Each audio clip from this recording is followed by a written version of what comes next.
Un segundo, aquí hay que pensar.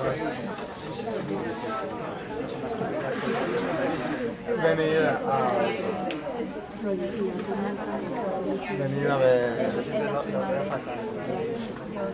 Rico Caucido son súper interesantes y bastante.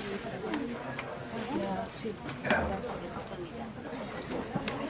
No puedes mirar, no, que me engancha un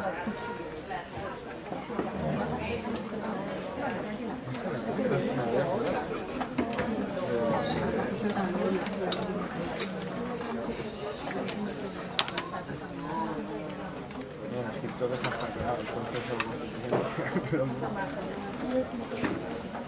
Bueno, si os parece, continuamos porque vamos ajustados de tiempo y como comentaba anteriormente en el acto de inauguración, el programa es bien denso y por tanto vamos a continuar. Y siguiendo en la tónica esta poco protocolaria, no vamos a hacer grandes presentaciones. La mayoría conocéis a nuestros próximos intervinientes, son los profesores Gerardo Pisarello y Antonio de Cabo de la Vega. Entonces, decir simplemente que Gerardo Pisarello, el profesor Pisarello, es profesor titular de Derecho Constitucional en la Universidad de Barcelona y el profesor Antonio de Cabo es catedrático de Derecho Constitucional en la Universidad Complutense de Madrid. Pisarello hablará sobre los procesos constituyentes y radicalización democrática, algunas lecciones históricas, y a continuación el profesor de Cabo hablará sobre las posibilidades prácticas de la activación del poder constituyente en la actualidad y los obstáculos jurídicos y políticos que puede tener. Sin más, tiene la palabra el profesor Pisarello. Bueno, moltes gràcies i bon dia a tothom. Bueno, como podéis imaginar, mi posición en esta mesa después de la intervención del profesor Carlos de Cabo no es nada sencilla, pero al hilo de lo que él ha planteado, me gustaría a mí también intentar, plantear algunas reflexiones acerca de la relación entre poder constituyente y democracia, o dicho de otra manera, entre poder, digamos, la idea del poder constituyente popular, que es una categoría, una noción, digamos, que se teoriza en el marco de la Revolución Francesa en el siglo XVIII, pero que tiene, digamos, antecedentes bastante relevantes, y que es una categoría, efectivamente, como se decía antes, que a pesar de que en su momento juristas como Carré de Malver ya la definían como uno de los problemas capitales del derecho público moderno, es una categoría que ha permanecido deliberadamente eclipsada, ¿no? Que hace 2 o 3 años posiblemente hubiera sido imposible, hubiera parecido una cosa fuera de la realidad, organizar un seminario donde se discuta sobre el poder constituyente, ¿no? Porque la categoría de poder constituyente democrático, de poder constituyente popular, es una categoría que ha estado prácticamente reducida a una suerte de concepto metafísico, y como bien decía el profesor Carlos de Cabo, este ocultamiento no es gratuito, tiene una función ideológica, y la función ideológica precisamente es ocultar la tensión que históricamente ha existido entre poder constituyente democrático, popular, por un lado, y poderes constituyentes oligárquicos o autocráticos por otro, ¿no? La historia, digamos, la humanidad en buena medida es una historia de tensiones entre procesos de democratización y de desdemocratización, y el ocultamiento de la temática del poder constituyente democrático tiene que ver con la primacía en las últimas 4 décadas posiblemente de un poder constituyente oligárquico que en realidad ha venido actuando como un poder desconstituyente de las precarias conquistas que el poder constituyente popular había conseguido, como digo, en los últimos tiempos, ¿no?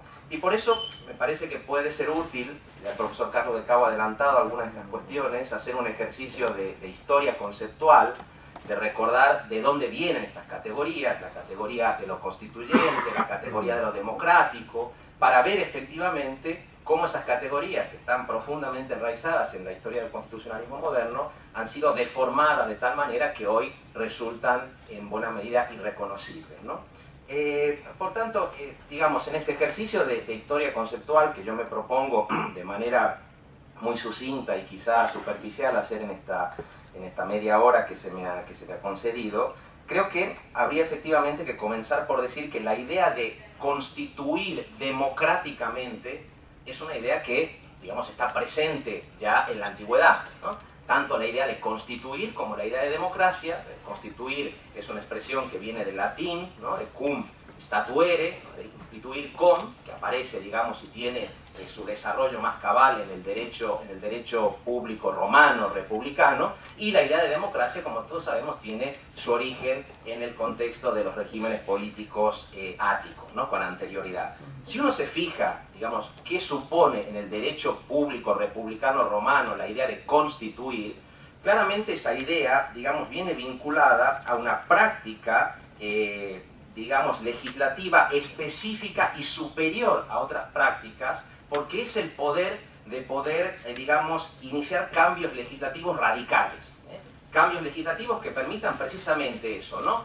Cum statuere, es decir, refundar junto a otro las relaciones de poder que existen en la sociedad. Este es el sentido dominante de la idea de la República Romana y, sin embargo, es una idea de constituir que desaparece luego en el Imperio, donde constituir, o lo que se constituye, viene prácticamente reducido a lo que decide jurídicamente el emperador, ¿no? Pero en ningún caso, digamos, ya tiene esa connotación de refundar radicalmente las relaciones de poder.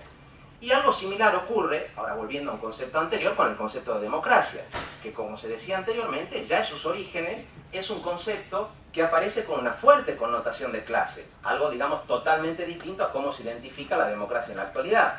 Si uno se fija en la idea de democracia que existe en los clásicos, como por ejemplo en Aristóteles, la democracia es efectivamente el gobierno del mayor número, es el gobierno de los muchos frente al gobierno de los pocos, pero no solamente tiene esta connotación numérica, el gobierno de los muchos numéricamente, sino también el gobierno de los muchos que además son los pobres libres. Es decir, la democracia es el gobierno de los pobres libres, es el gobierno de las clases no plutocráticas frente al gobierno de las minorías económicas y las oligarquías, ¿no? En Aristóteles está clarísimamente presente esta fuerte contraposición entre democracia y oligarquía como dos categorías políticas que tienen un fuerte contenido de clase.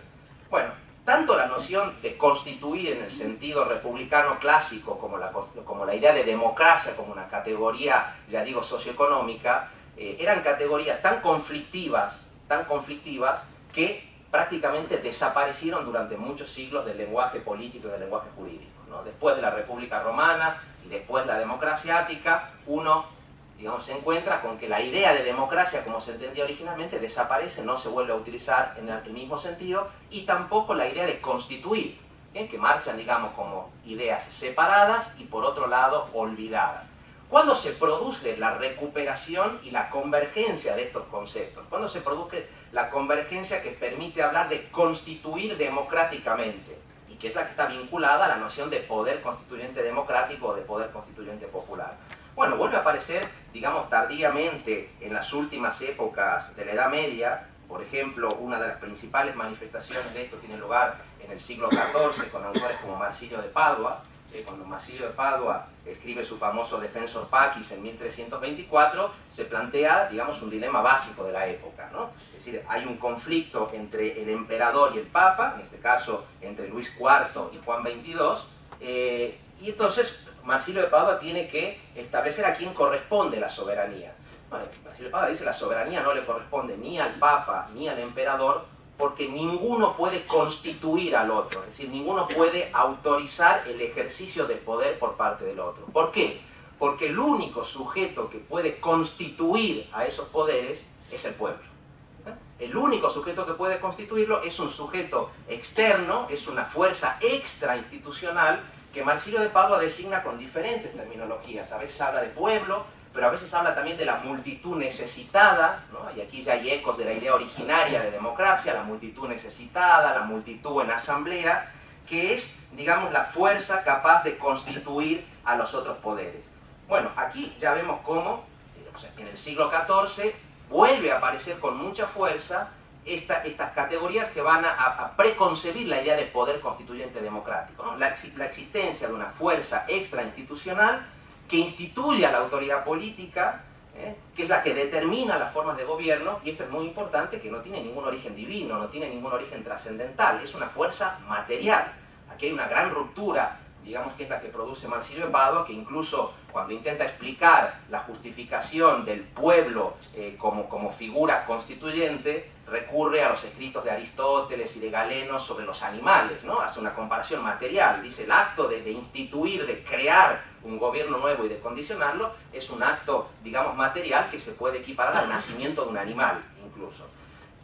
Por lo tanto, la idea esta de poder constituyente democrático se va incubando ya como una idea fuertemente secularizada, como una idea, digamos, profana, donde queda muy claro que hay dos tipos de poderes. Hay un poder que es el que participa en la constitución de un orden, y ese es un poder superior, y hay otro poder que es el que gobierna dentro de ese marco constituido. Y ese poder que constituye el orden, lo que luego será el poder constituyente, tiene superioridad sobre el poder constituido.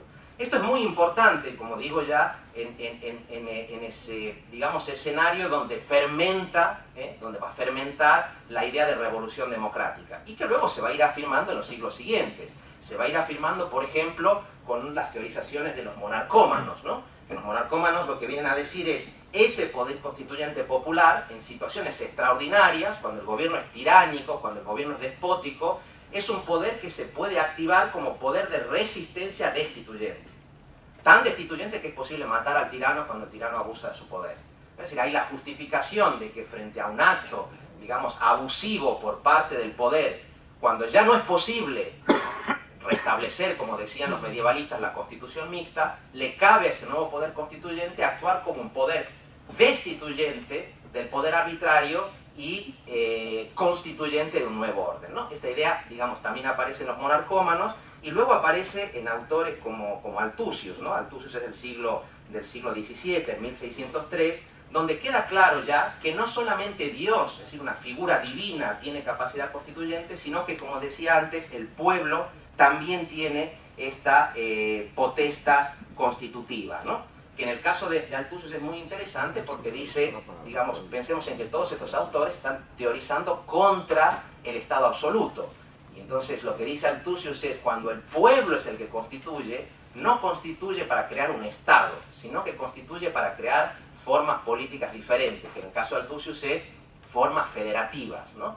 Un poco esto tiene algún eco con las ideas con las que cerraba el profesor de Cabo su intervención. En el nacimiento de la idea de poder constituyente democrático hay un cierto sesgo antiestatalista, que naturalmente viene de la oposición al absolutismo, pero hay esta idea de que el poder constituyente democrático tiene que constituir formas de gobierno que tienen que ser alternativas al Estado. En este caso, al Estado, digamos, absolutista, que comienza a manifestarse en las fases iniciales del desarrollo del capitalismo, ¿no? En todo caso, digamos, lo que es interesante es que ya en el siglo XVII, digamos, se asienta la idea de que el poder constituyente no solamente reside en el rey, no solamente reside en el monarca, no es un poder que venga, digamos, de Dios, sino que es posible comenzar a pensar la idea de un poder constituyente popular que reside en el pueblo.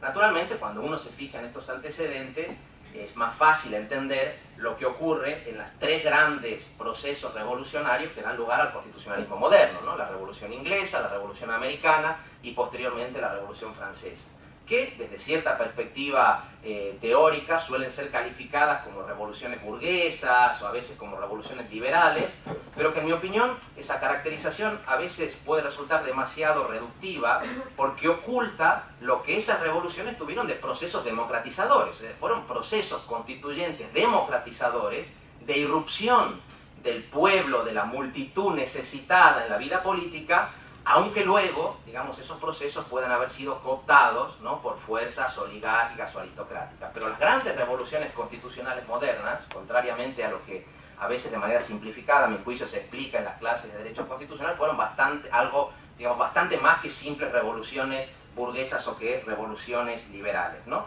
Y eso, ya digo, aparece en los tres grandes movimientos constitucionales modernos, en la Revolución Inglesa, en la americana y en la francesa. En la inglesa, sobre todo en un momento que suele ser, digamos, bastante olvidado en las explicaciones constitucionales, que es en el momento de la guerra civil inglesa, que tiene lugar en la lucha contra el absolutismo, digamos, de Carlos I.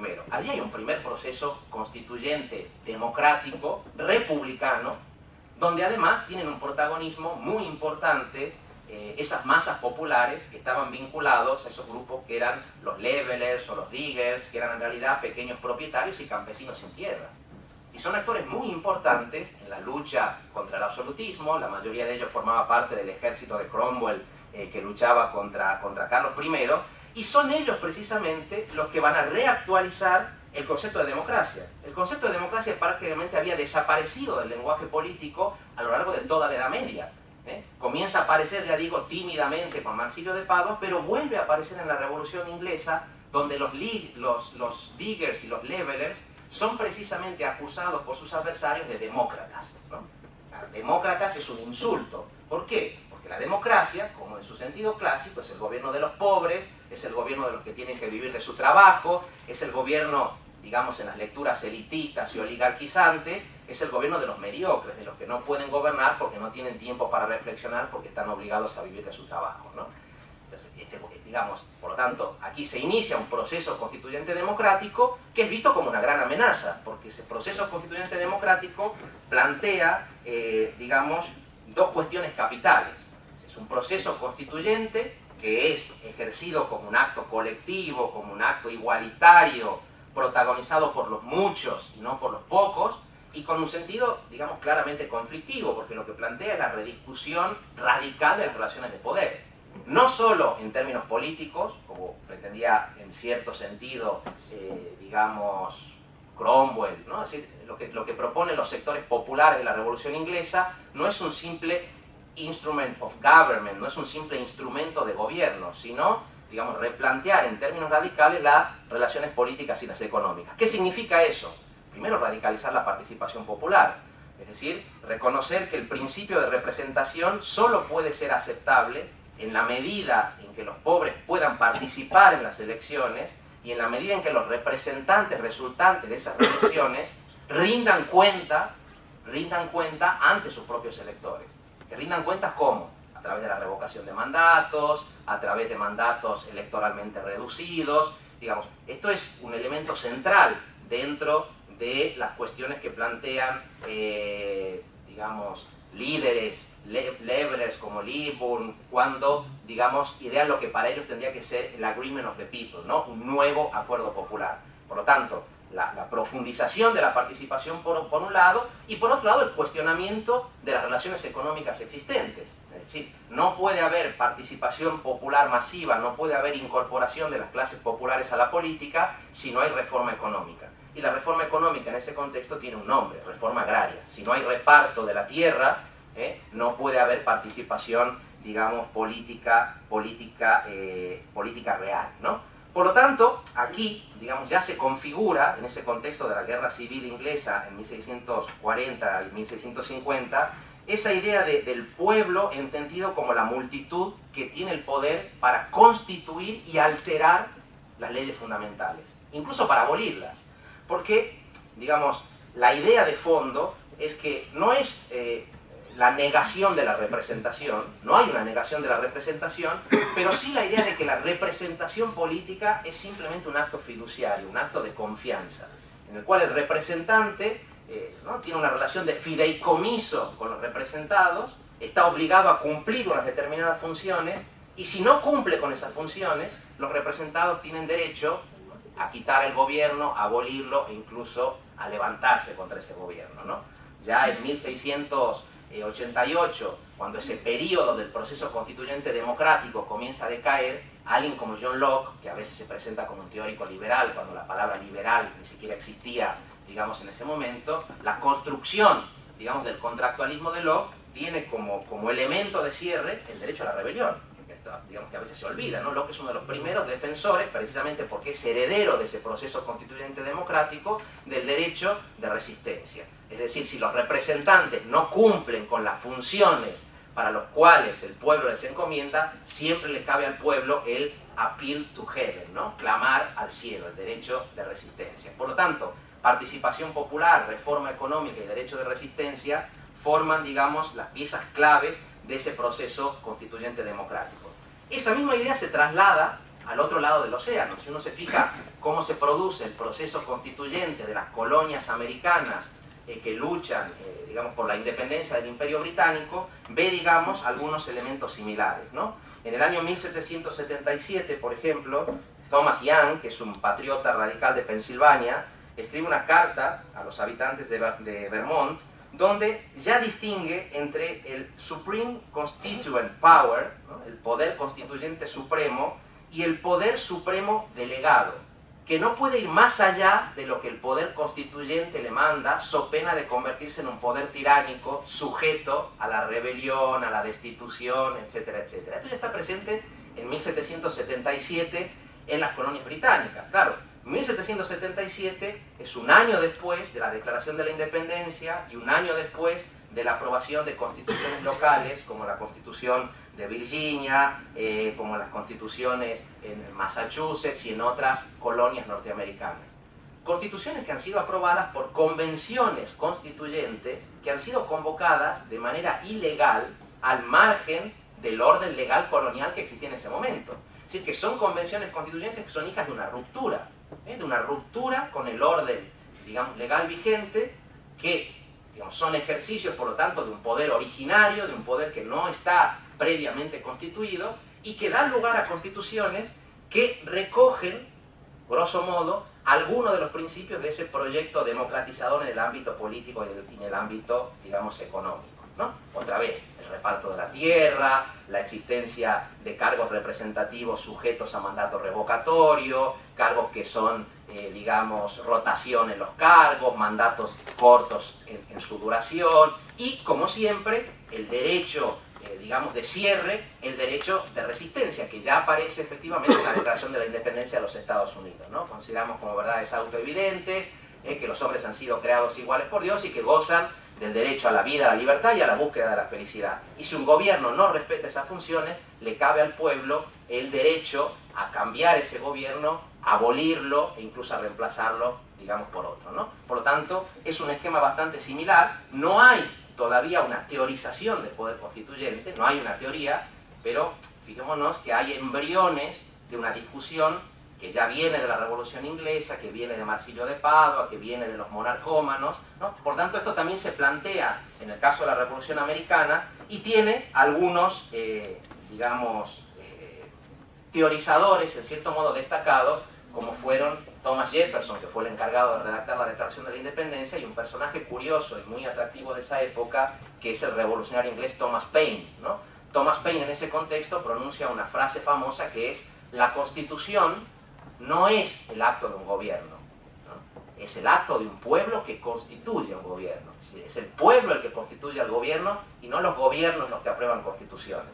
Ya en esa, digamos, teorización de Paine, profundo partidario de la reforma agraria, antimonárquico, convencido, etcétera, etcétera, ya se están sentando las bases de lo que luego se va a teorizar como poder constituyente democrático en el contexto de la Revolución Francesa. Y efectivamente, la tercera gran experiencia de revoluciones democratizantes constitucionales es la experiencia de la Revolución Francesa, donde aparece sí la primera teorización, digamos, más acabada de la noción del poder constituyente, que, como es bien sabido, es la teorización que lleva a cabo el abate Emmanuel Sieyès, ¿no? Digamos, Sieyès como representante del tercer Estado, el tercer Estado que en 1789 no abarca solo a la burguesía, sino que abarca también al pueblo llano, es decir, los tenderos, peluqueros, panaderos, las corseteras de París son tercer Estado en 1789 y se reconocen, digamos, como tal. En ese contexto es donde Sieyès, digamos, teoriza su idea del poder constituyente, ¿no? Recordemos cómo comienza el libro de Sieyès sobre el tercer Estado, donde Sieyès dice: ¿qué es el tercer Estado? El tercer Estado es todo. ¿Qué ha sido hasta ahora políticamente el tercer Estado? No ha sido nada. ¿Qué quiere ser el tercer Estado? Quiere ser algo, ¿no? Quiere tener un lugar, digamos, dentro de la vida pública. Pero para que el tercer estado tenga lugar en la vida pública, claro, hay que cuestionar el papel de la monarquía, hay que cuestionar el papel de la nobleza y hay que cuestionar el papel del alto clero, ¿no? Por lo tanto, esa idea de poder constituyente tiene efectivamente un sentido revolucionario, es una idea de poder constituyente que aparece como un poder no subordinado a ninguna constitución previa y que es un poder que está encarnado en el caso de Sieyès no por el pueblo, sino por la nación, ¿no? Pueblo y nación no son lo mismo, bueno, eso Carl Schmitt, digamos, lo explica de manera bastante incisiva, dice la nación es el pueblo capaz de actuar políticamente. Un pueblo que no actúa políticamente no es nación. Para que sea nación tiene que tener capacidad de actuar políticamente. Pero es interesante porque aquí se sientan las bases de esa noción de poder constituyente y si uno se fija en las distintas etapas por las que va atravesando la Revolución Francesa, mientras mayor es la radicalización de la revolución, mayor es la presencia del poder constituyente popular en las constituciones y en las instituciones que la revolución va generando. Si uno compara, por ejemplo, la asamblea que se designa a sí misma constituyente de 1789 y 1791, uno encuentra quiénes integraban esa asamblea. Y uno encuentra el nombre de nobles, encuentra el nombre del alto clero y encuentra pocos representantes tanto de la burguesía como de los sectores populares. En cambio, la convención constituyente de 2 años más tarde, ya uno encuentra un obrero, que por ejemplo un artesano que asiste a las sesiones de la convención con su traje de trabajo, ve la irrupción de las clases populares en esos espacios, digamos, constitucionales, ¿no? La convención constituyente republicana de 1792 es una convención radical democrática que discute y aprueba una constitución que es sometida a plebiscito y aprobada casi unánimemente, ¿no? Intentemos siempre sin querer, cuidado con las lecciones históricas, sin querer hacer presentismo, pero comparemos aquellas experiencias con muchas de las experiencias que tenemos hoy en la actualidad.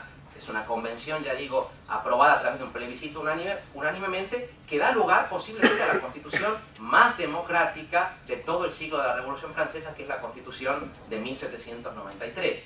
Constitución de 1793, que, como es bien sabido, digamos, es producto, entre otras cosas, del genio de gente como Robespierre o como Saint-Just. ¿Y qué tiene esa Constitución de 1793? Bueno, tiene lo que decíamos antes, ¿no? Ese proyecto de los procesos constituyentes populares democráticos, la radicalización de la participación popular, vuelven a aparecer los controles a los representantes.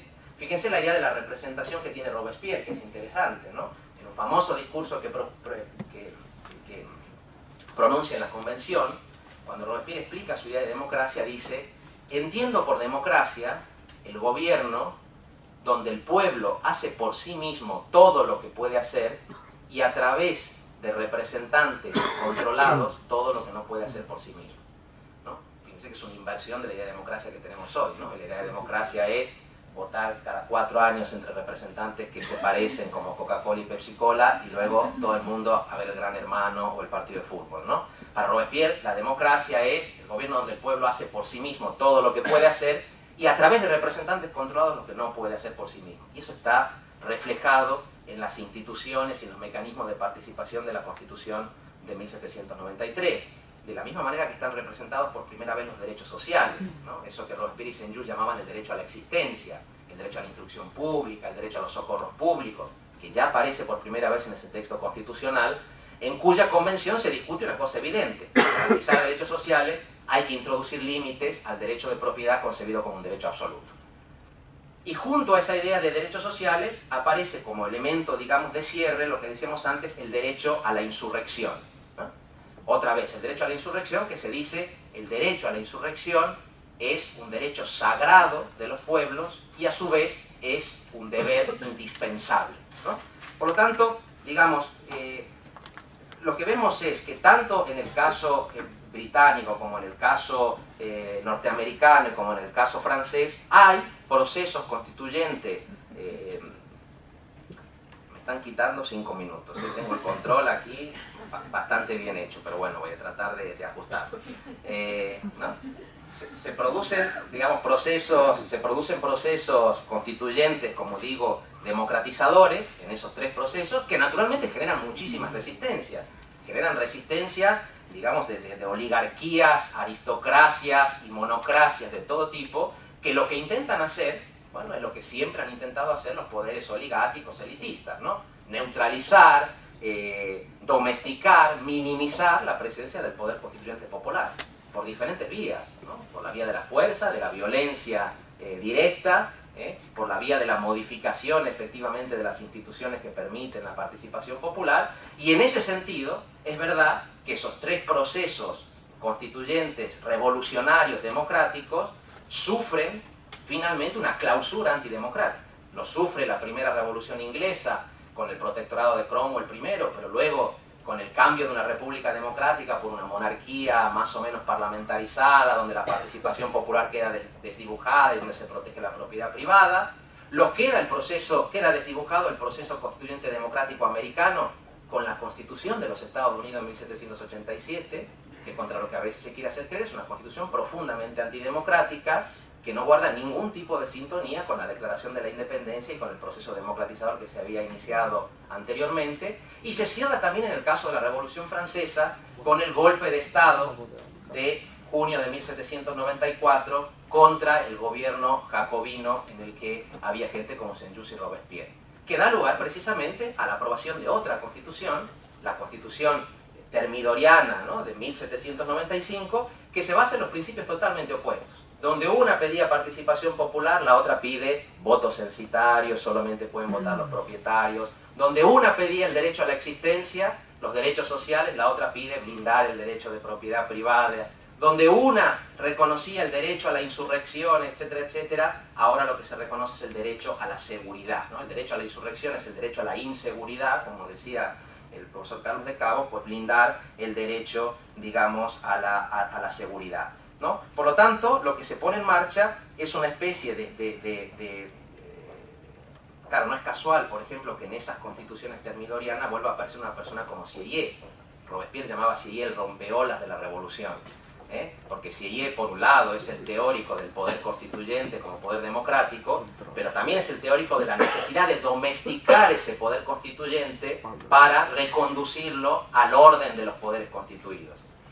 Sieyès desaparece 2 o 3 años de la Revolución Francesa y vuelve a aparecer cuando el poder constituyente popular democrático está, digamos, bajo control, ¿no? Bueno, ya en el año 1830-1842, ese proceso, digamos, deconstituyente del constitucionalismo republicano democrático ha dado lugar a otra forma de constitucionalismo, al constitucionalismo liberal doctrinario, que es un constitucionalismo antidemocrático, ¿no? A veces nosotros hablamos en la actualidad del pensamiento liberal democrático. Eso en el siglo XIX era un oxímoron. El pensamiento liberal nunca fue democrático. El pensamiento liberal fue profundamente antidemocrático y demófobo, es decir, enemigo de la multitud. Cuando un gran representante de ese pensamiento, François Guizot, en 1840, tiene que reflexionar sobre lo que fue la experiencia de la Revolución Francesa, dice: el gran error fue creer que había dos poderes, uno constituyente y los poderes constituidos. Hablar de poder constituyente es introducir un concepto venenoso que lo único que hace es poner en riesgo cualquier idea de seguridad. Esto lo dice Guizot, ¿no? Y en buena medida eso que decía Guizot en el siglo XIX es lo mismo que repiten, con otras palabras, las oligarquías neoliberales, las oligarquías financieras, que hace 4 décadas han emprendido ese proceso desconstituyente de las conquistas que el poder constituyente democrático había conseguido en las constituciones sociales, etcétera, etcétera, etcétera. Por supuesto, esa victoria en el siglo XIX del poder constituyente oligárquico no fue una victoria definitiva y una victoria que se obtuviera sin resistencias. El poder constituyente popular quedó eclipsado, pero siguió resistiendo.